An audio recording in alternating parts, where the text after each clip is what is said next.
بصراحة.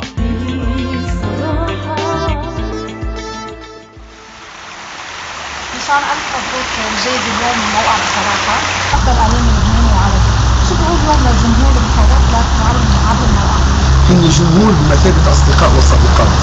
أنت بتعرفي كثير منيح بأنه للواحد السيرفر إنه يتوقف يعمل دبل كليك على اسمه والصوت يزيد على الصوت والأصوات كلها تتراكم.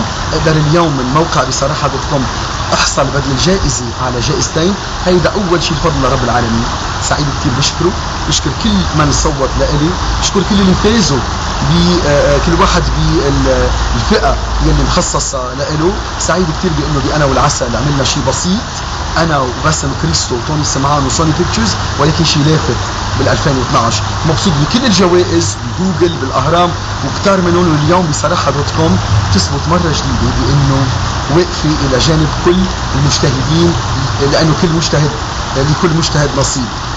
اللي بدي أقوله بهالمناسبة إنه بصراحة .com كانت إلى جانبي، مش بس أنا وتحت الضوء، ولكن لما أبعد عن الأضواء بتضل هي دايما جنبي. هيدا إذا بدل على شيء بدل على مصداقيتها، على حرصها إنها تتابع كل اللي بيجتهدوا، وبدل على سعيها إلى التألق والتطور والتمكن من قدراتها اللي بتثبتها او بتثبت بان بصراحه .com موقع متميز اليوم بين كل المواقع الصحفيه العربيه. انا بشكركم وبشكر كل اللي صوتوا وكل مين صوت وكل مين صوتت. شكرا لكم، ميرسي بصراحه.